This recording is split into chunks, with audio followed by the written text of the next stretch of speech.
Is James Houston all of a sudden in the good graces of the Lions coaching staff?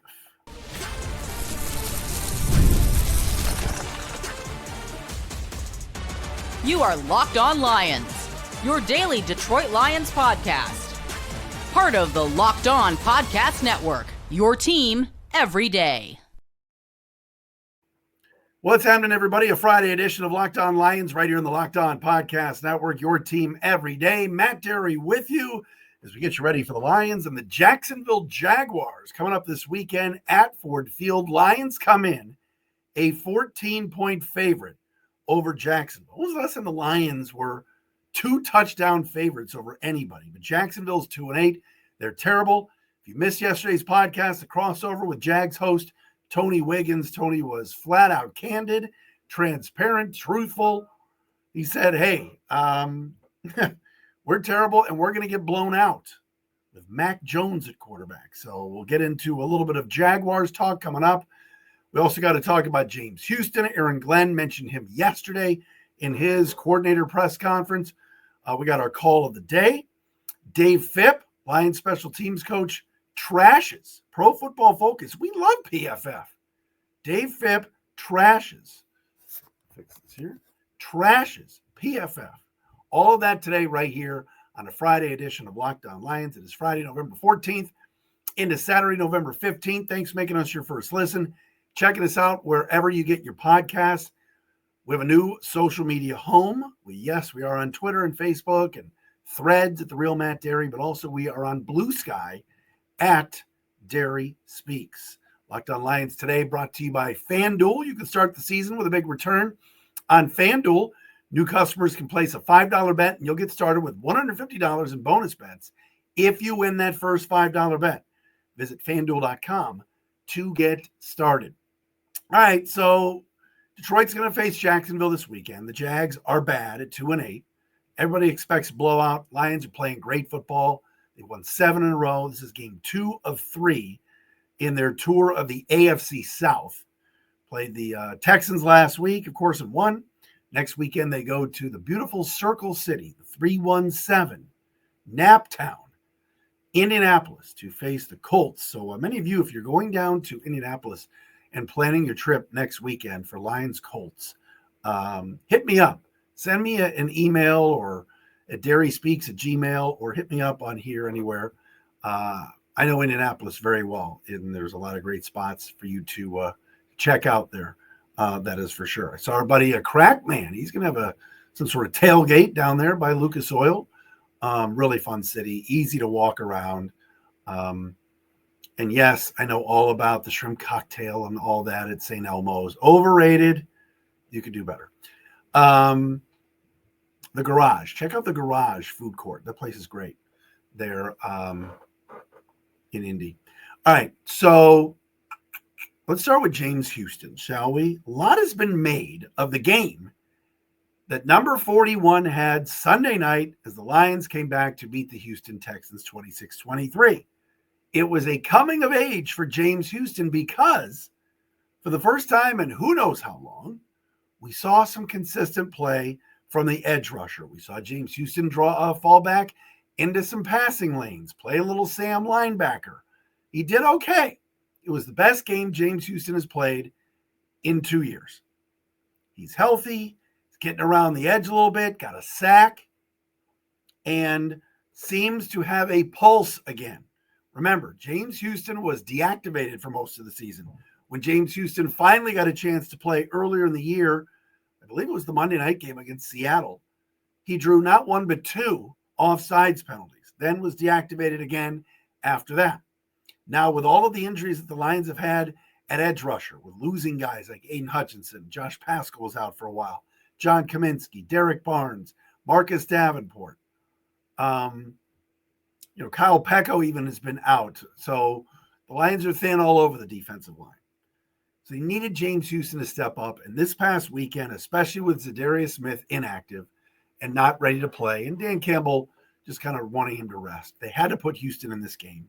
And he responded. Now, some will say, oh, it was a coming out party for James Houston. Well, if you look at the stats, he had the 1 sack. He had a tackle. He's got 6 tackles on the year, 4 of them solo. but this was clearly a game where his name was called. Am I ready to anoint James Houston as back, the 8-sack James Houston we saw 3 years ago? As a 6th-round pick his rookie year? No, I'm not ready to do that. But I did like what I saw on Sunday night. And now with Zadarius Smith active, Josh Paschal back, Houston can kind of go back into his role of a third down pass rusher that doesn't have to play as many snaps as he played on Sunday. What did Aaron Glenn, or what does Aaron Glenn, future head coach Aaron Glenn and defensive coordinator Aaron Glenn, what did he have to say Thursday about James Houston? I found this interesting. Number one, Aaron Glenn is not somebody that does a ton of praise in his Thursday media sessions. He loves talking about the team and the scheme and everything else and players, but doesn't usually go very far with his praise of players.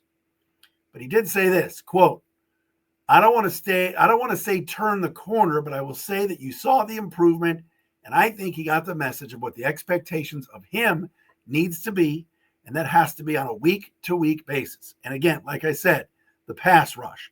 I knew that was going to be there. The way James played the run in this game, that's what I was excited about for that player, because now it's just going to give him the confidence to go out and do all the things that we know he can do at a better rate, end quote. Now, earlier in that session, Aaron Glenn called Josh Paschal's game outstanding and said he played really, really well. So he's praising some of his defensive players, which you love to see. But his thoughts on Houston were interesting because he was like, we need consistency. He played the run finally. That was code for he played the run finally. And now it's got to be week to week. It can't just be one game where the Lions designated pass rusher, speed rusher, whatever is, it can't just be one game. They need to see more. It's not all about sacks, all right? Pressures would be important. A quarterback hurry here and there. And yes, because of the way that Glenn dials things up, there are going to be downs. We saw this with Al-Qadim Muhammad as well. There's going to be downs where someone comes up to blitz, linebackers come in, and it's not a full-out blitz because defensive ends, rush ends, edges, whatever you want to call them, are falling back into coverage. I'm not sold yet on James Houston making this turnaround. What was the term that they asked him about on Thursday? I just saw it. Turn the corner. I'm not ready to say either that James Houston has turned the corner. But let me tell you something. This is vital that this team has more than just one or two pass rushers. It can't just be Zadarius Smith and Josh Paschal and occasionally Onwuzurike the rest of the way. There's got to be some depth. There's got to be that. I love the change of pace that James Houston brings. He's undersized. He's a speed guy off the edge. He is kind of a designated rusher. But he's going to have to play more than just the edge rush role due to the amount of snaps, due to the amount of injuries and everything else. But this is exciting. At least I want to see this weekend against Jacksonville because he's going to play. Let's see what he can do again. Let's see if he can make it back-to-back games where he stays on sides, drops back into coverage and doesn't hurt himself. In the passing game, he sets the edge in the run game, and maybe he gets a sack, a couple of pressures, and it continues to grow. The defense and the coaches really didn't have a lot of faith in him earlier in the year. So much so that he wasn't even on the roster for game day. He was deactivated for a lot of games this year.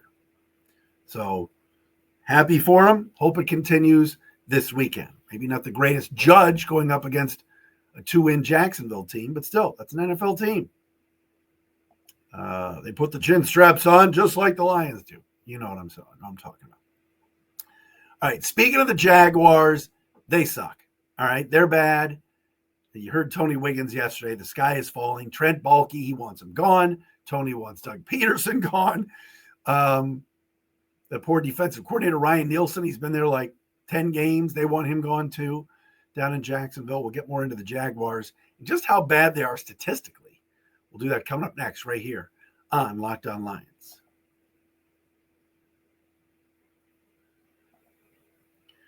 And Locked On Lions today brought to you by Mint Mobile, brand new sponsor. With big wireless providers, what you see is never what you get. Somewhere between the store and your first month's bill, the price you thought you were paying magically is skyrocketed. With Mint Mobile, you'll never have to worry about gotchas ever again.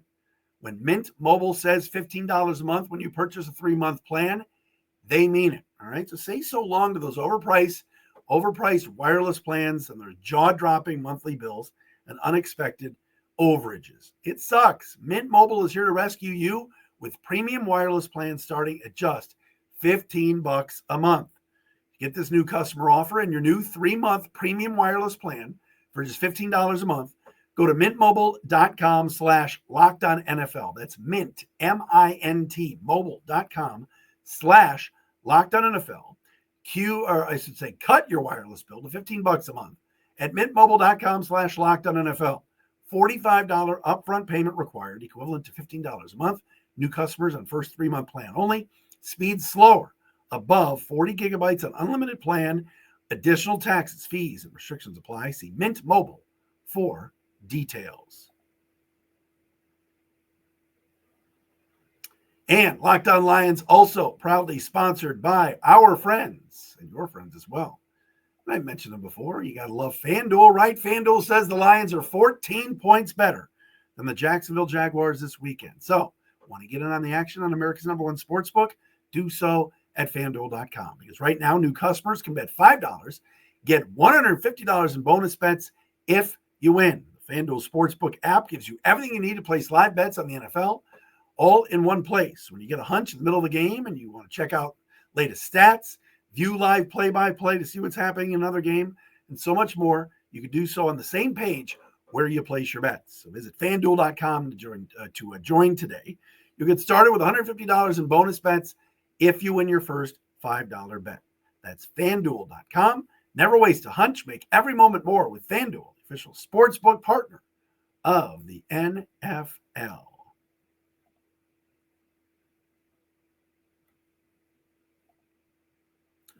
Matt Derry with you, Locked On Lions, a Friday edition of the Locked On Podcast Network, your team every day. Don't forget, following the game Sunday afternoon, if the Lions whoop on the Jaguars, Jake Riepma will have a Locked On Detroit Sports postcast right up to the game. So it's live. So you go on to YouTube, Locked On Sports Detroit, and check out Jake's podcast. It's called the Locked On Lions Postcast.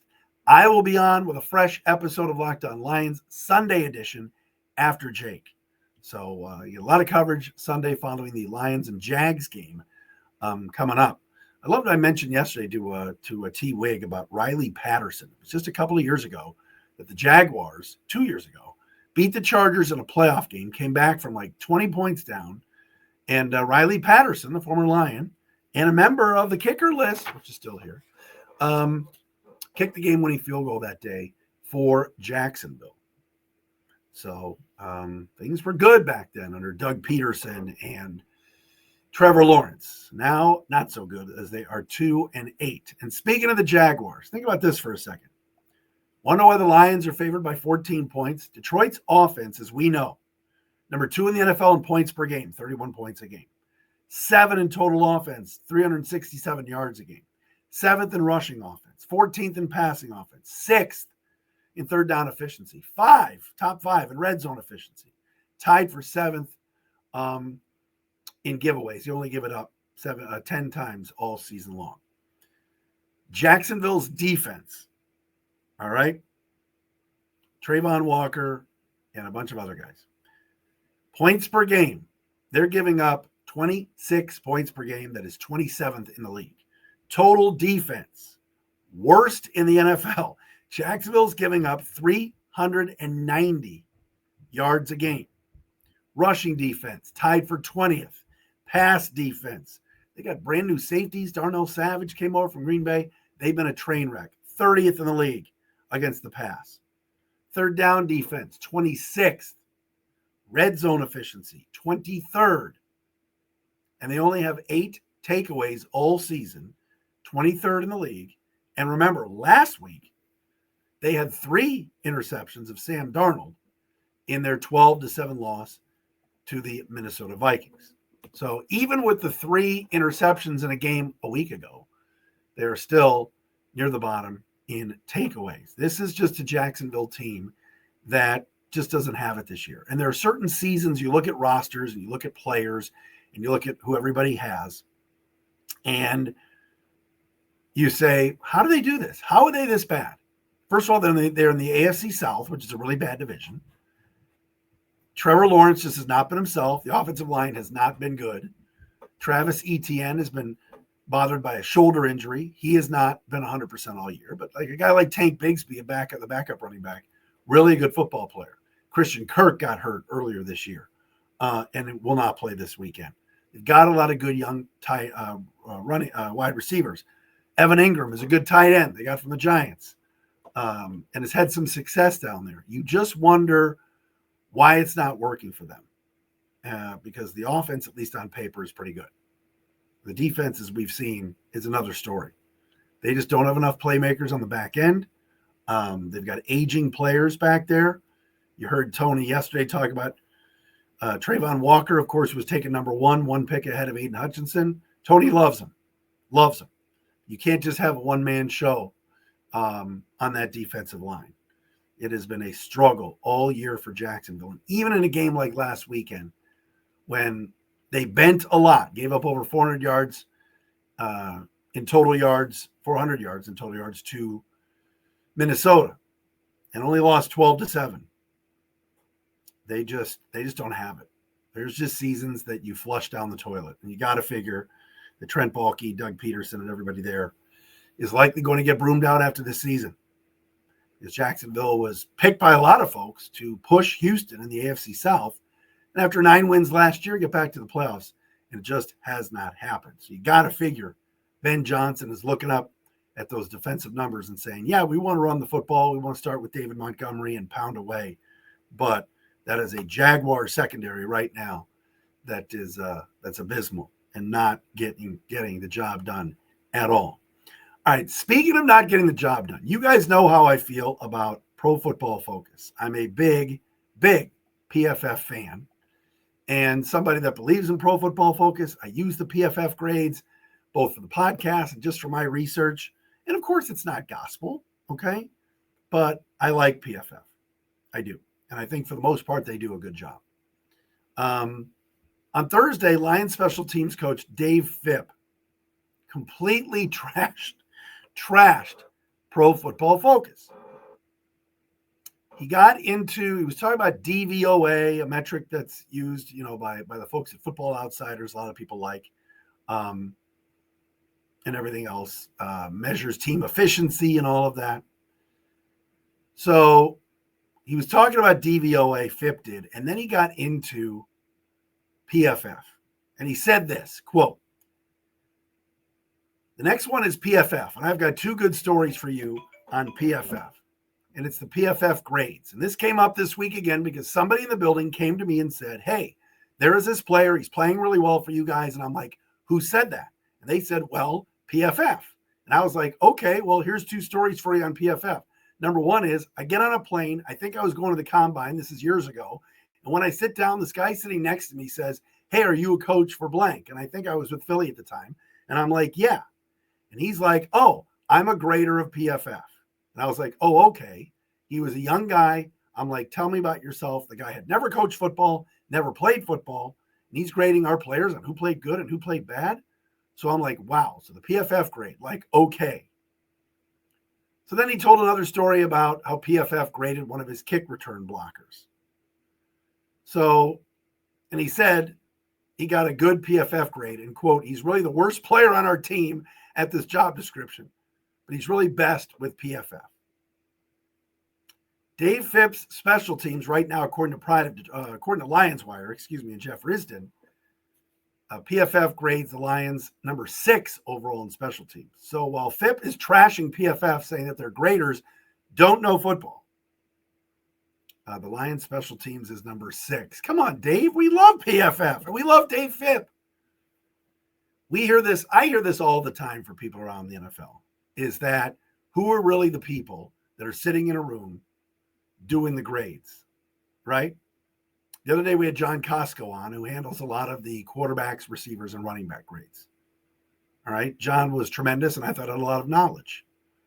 There are plenty of people that do the same type of thing. So Dave Fipp did not like that he happened to meet a young guy that was a grader and got his information and just assumed because he never played football and never coached football that he couldn't grade properly. And sometimes that, that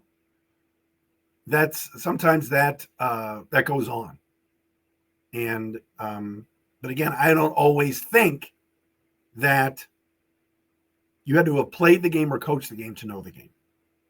So I'll push back a little bit on Dave Fipp, and I like PFF. So that was Fipp's rant on PFF from the other day. All right, coming up next, we got a call of the day. Very good question. Lions and Jags coming up on Sunday. We are back after this.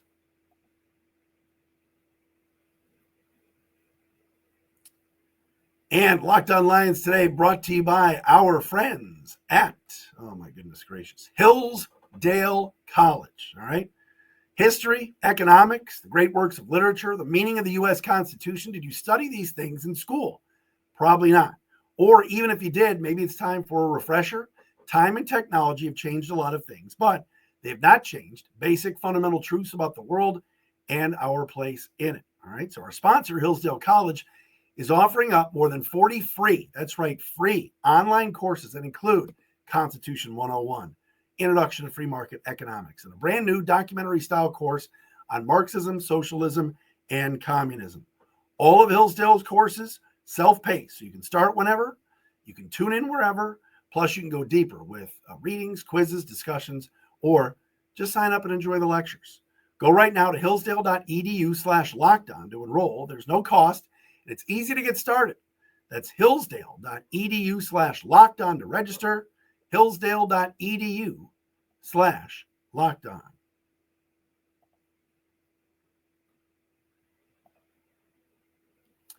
All right, so if you want to get involved with the show and leave a voicemail and be our call of the day, you can do so at SpeakPipe, P-I-P-E, speakpipe.com/dairy podcast page. We also put it in our show description, speakpipe.com/dairy podcast page. Today's installment of Call of the Day comes from Grant. Everybody all SpeakPipe people seem to be from out of state. I don't know why that is, but we appreciate Grant being an everydayer. Check out what he had to ask us on today's Call of the Day. Hey, Derry. This is Grant, longtime listener, been listening to the podcast since 2020, back when Holmes and Campbell both got hired. Love the podcast, man. Keep good work. My question today is, it's kind of a hypothetical, with Ben Johnson possibly leaving this offseason for a head coaching job. I think it's going to happen eventually. Who on this offensive staff do you think could take his spot? I mean, could it be Tanner Engstrand? I know he was calling plays back in training camp during their whole coaches simulated practice. Could it be Scotty Montgomery, the running backs coach? I know he's a huge add. Randall L has been awesome. And then Hank Fraley, I think, is the most important coach in this entire team. And if Johnson leaves and we don't promote Fraley, I'm afraid that he's going to take Fraley with him. So just wanted to get your thoughts on who could possibly step up once Johnson does finally leave and take that head coaching job. Love the podcast again. Keep up the good work, man, and go Lions. Hi, Grant Werner checking in. Thank you so much, Grant, for the great question and for being our call of the day today and being an everydayer. We appreciate you. Great question about next year and if Ben Johnson leaves, who the offensive coordinator would be. I assumed it would first go to Mark Brunell, who Grant did not mention, but terrific quarterbacks coach, has worked so closely with Jared Goff. They already have that chemistry. You want your OC and your quarterback kind of married a bit. And I would think Brunell would get a shot. Now, Tanner Engstrand, for those of you that don't know, has been with the organization like 5 years now and is the passing game coordinator. And as we all know, Lions passing game is really, really good. He mentioned Hank Fraley. Hank Fraley is the best offensive line coach in football and a guy that got a massive raise from the team a couple of years ago. And I think the Bengals or somebody was after him, and he ended up staying. There's a lot of good candidates here. If I had to put a lead, and he mentioned Scotty Montgomery too, the running backs coach, but I would have to say that the leader in the clubhouse would be Brunell, based on his many years in the NFL as a quarterback, being a quarterback's coach. Lions have a lot of options for that opportunity. So great question by Grant. It's a good problem to have, isn't it? Hopefully Ben Johnson comes back again next year. Maybe he doesn't like any of the openings that are going to be out there. Or is it time for him to maybe finally become a head coach because he's that good? And so is Aaron Glenn, for that matter. I think the Lions, just like Tony said yesterday, I think this is not going to be close. Mac Jones, quarterback in the Jaguars, is really, really bad. We saw him in New England last year. That's not a good football player. I'm going to say 31-13 Lions over the Jaguars this weekend. Hopefully Detroit keeps it rolling. They've won 7 in a row. At home, Ford Field. The Lions have some things they want to clean up too after last weekend in Houston. We'll talk to you again Sunday after the game, everybody, right here on Locked On Lions. Thanks for making us your first listen.